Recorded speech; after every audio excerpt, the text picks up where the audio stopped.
Hello guys, welcome to Bundelkhand study UP. मैं संजय राजपूत आपके अपने YouTube channel Bundelkhand study UP में आप सभी का स्वागत है। दोस्तों, आज के टॉपिक में हम पढ़ेंगे दिल्ली सल्तनत। तो दोस्तों, दिल्ली सल्तनत से जितने ही क्वेश्चन बनते हैं सारे आज इस टॉपिक में कवर करेंगे। और दोस्तों, क्वेश्चन से रिलेटेड हर एक फैक्ट बताऊंगा, तो वीडियो को अंत तक देखें। और वीडियो के अंत में आपसे एक क्वेश्चन पूछा जाएगा, उसका आंसर आप कमेंट बॉक्स में दें। तो दोस्तों, पहले बात करेंगे दिल्ली सल्तनत के बारे में। तो दोस्तों, दिल्ली सल्तनत की शुरुआत 1206 से हुई थी। दोस्तों, दिल्ली सल्तनत की शुरुआत 1206 से हुई थी। और दोस्तों, दिल्ली सल्तनत का संस्थापक किसे माना जाता है? तो कुतुबुद्दीन ऐबक को। और दोस्तों, दिल्ली सल्तनत का वास्तविक संस्थापक किसे कहा जाता है? तो इल्तुतमिश को। दोस्तों, दिल्ली सल्तनत का संस्थापक ऐबक को कहा जाता है। और दोस्तों, वास्तविक संस्थापक इल्तुतमिश को कहा जाता है। तो दोस्तों, दिल्ली सल्तनत का कार्यकाल 1206 से 1526 तक चला। और दोस्तों, 1526 में इब्राहिम लोदी और बाबर के बीच पानीपत का प्रथम युद्ध हुआ था। उसी के चलते दिल्ली सल्तनत का अंत हुआ था। तो दोस्तों, चलते हैं आज के टॉपिक के फर्स्ट क्वेश्चन के पास। और दोस्तों, पहला क्वेश्चन है,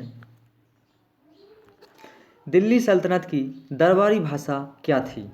दोस्तों, दिल्ली सल्तनत की दरबारी भाषा क्या थी? तो उर्दू, फारसी, हिंदी, अरबी। तो दोस्तों, इसका आंसर है ऑप्शन नंबर बी, फारसी भाषा। दोस्तों, दिल्ली सल्तनत की दरबारी भाषा फारसी भाषा थी। और दोस्तों, दिल्ली सल्तनत पर 5 वंशों ने शासन किया। दोस्तों, दिल्ली सल्तनत में 5 वंशों पर शासन किया। तो पहला था गुलाब वंश, दूसरा था खिल्जी वंश, तीसरा था तुगलक वंश, चौथा था सैयद वंश और पांचवा था लोदी वंश। तो दोस्तों, इन 5 वंशों ने दिल्ली सल्तनत पर 1206 से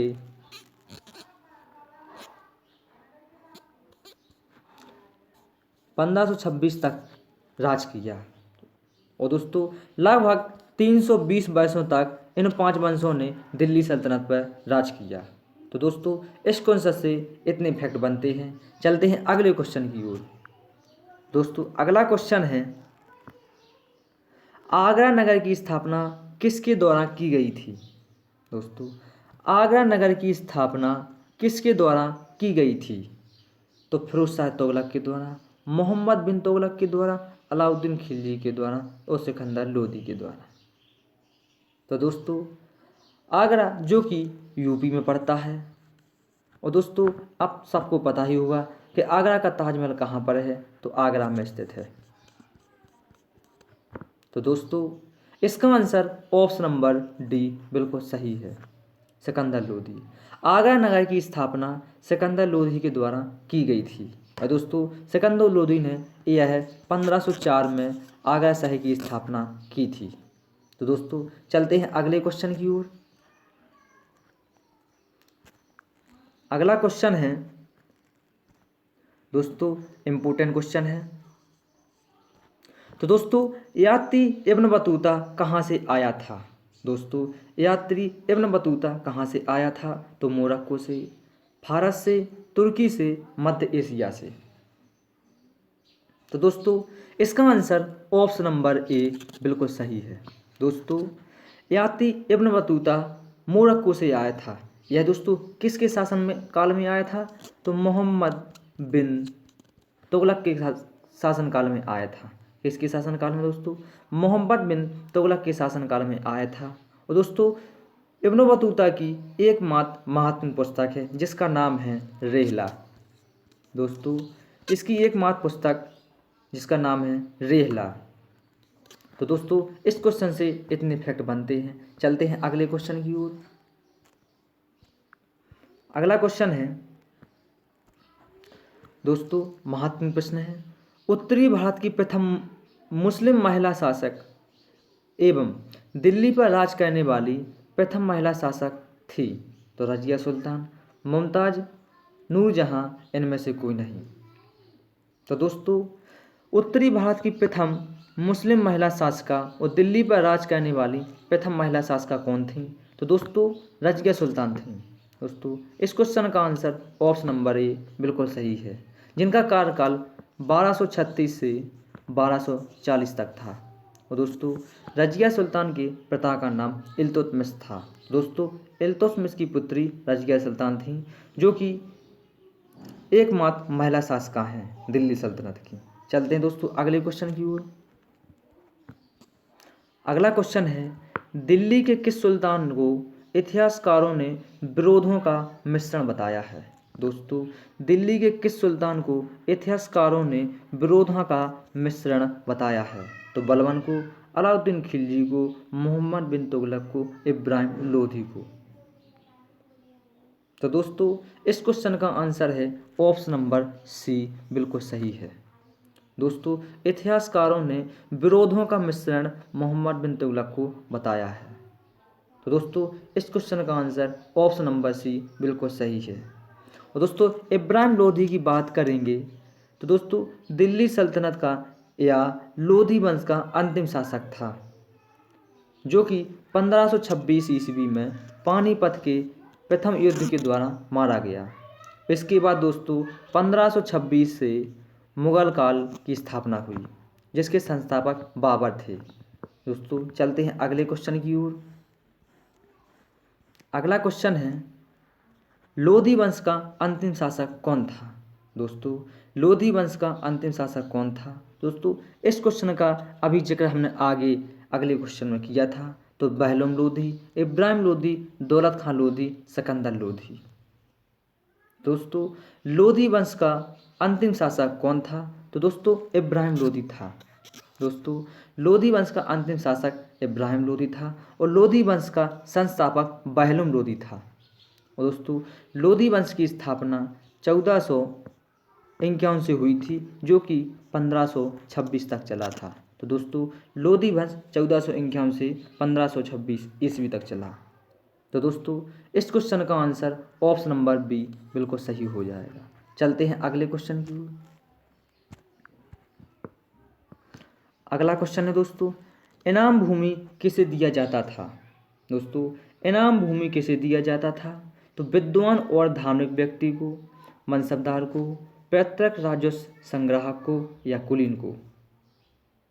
तो दोस्तों, इनाम भूमि विद्वान और धार्मिक व्यक्ति को दिया जाता था। तो इस क्वेश्चन का आंसर ऑप्शन नंबर ए बिल्कुल सही है। दोस्तों, इनाम भूमि विद्वान और धार्मिक व्यक्ति को दिया जाता था। चलते हैं दोस्तों अगले क्वेश्चन की ओर। अगला क्वेश्चन है, किसने एकतादायी प्रथा चलाई? दोस्तों, इम्पोर्टेंट क्वेश्चन है। किसने एकतादायी प्रथा चलाई? तो फिरोज शाह तुगलक ने, मोहम्मद बिन तुगलक ने, इल्तुतमिश ने, गियासुद्दीन बलबन ने।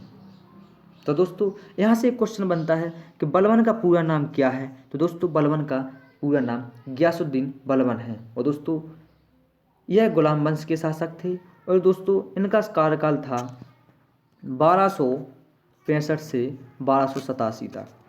दोस्तों, गियासुद्दीन बलबन का कार्यकाल था 1265 से 1287 तक। यह भी दोस्तों एक गुलाम था। और दोस्तों, एक किसने एकतादायी प्रथा चलाई थी? तो इल्तुतमिश ने एकतादायी प्रथा चलाई थी। तो दोस्तों, और इल्तुतमिश को गुलाम वंश का वास्तविक संस्थापक कहा जाता है। इसका कार्यकाल 1211 से 1235 तक चला, 36 तक चला सॉरी। तो दोस्तों, इल्तुतमिश का कार्यकाल 1211 से 1236 तक चला था। और दोस्तों, इसी ने कुतुब मीनार का निर्माण पूरा किया था। दोस्तों, कुतुब मीनार की नींव कुतुबुद्दीन ऐबक ने रखी थी, लेकिन 1230-31 में कुतुब मीनार को इल्तुतमिश के द्वारा पूरा किया गया था। तो दोस्तों, चलते हैं अगले क्वेश्चन की ओर। इस क्वेश्चन से इतने फैक्ट बनते हैं। अगला क्वेश्चन है दोस्तों, भारत में मुस्लिम राज का संस्थापक माना जाता है? दोस्तों, भारत में मुस्लिम राज का संस्थापक माना जाता है तो मोहम्मद गौरी को, इल्तुतमिश को, अकबर को, बाबर को। तो दोस्तों, भारत में मुस्लिम राज का संस्थापक मोहम्मद गौरी को माना जाता है। तो दोस्तों इस क्वेश्चन का आंसर ऑप्शन नंबर ए बिल्कुल सही हो जाएगा। दोस्तों बाबर को मुगल काल का संस्थापक माना जाता है। बाबर ने 1526 ईस्वी में मुगल काल की स्थापना की थी, पानीपत का प्रथम युद्ध को जीतकर। और दोस्तों बाबर की मृत्यु 1530 में हो गई थी।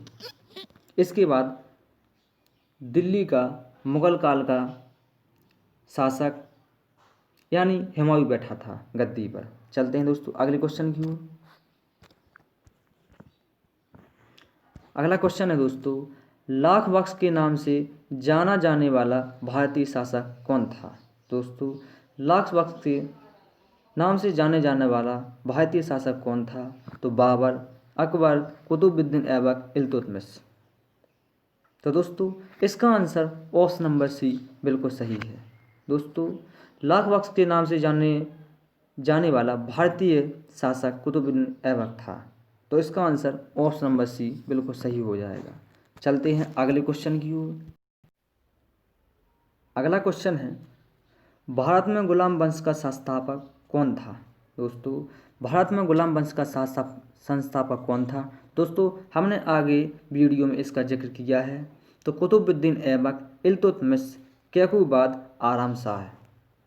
तो दोस्तों भारत में गुलाम वंश की स्थापना 1206 में हुई थी। और दोस्तों गुलाम वंश 1206 से 1290 तक चला था। दोस्तों गुलाम वंश की स्थापना 1206 से हुई थी और 1290 तक चला था। लगभग दोस्तों 84 वर्ष चला था। दोस्तों गुलाम वंश लगभग 84 वर्ष चला था। और दोस्तों भारत में गुलाम वंश का संस्थापक कुतुबुद्दीन ऐबक को कहा जाता है। तो इस क्वेश्चन का आंसर ऑप्शन नंबर ए है। लेकिन दोस्तों भारत में दिल्ली सल्तनत का संस्थापक कुतुबुद्दीन ऐबक को कहा जाता है, लेकिन दिल्ली सल्तनत का वास्तविक संस्थापक इल्तुतमिश था। क्योंकि दोस्तों कुतुबुद्दीन ऐबक ने दिल्ली सल्तनत की राजधानी लाहौर को बनाया था, लेकिन इल्तुतमिश ने लाहौर से दिल्ली को राजधानी बनाया था। इसीलिए इल्तुतमिश को भारत में दिल्ली सल्तनत का वास्तविक संस्थापक कहा जाता है। चलते हैं दोस्तों अगले क्वेश्चन की ओर।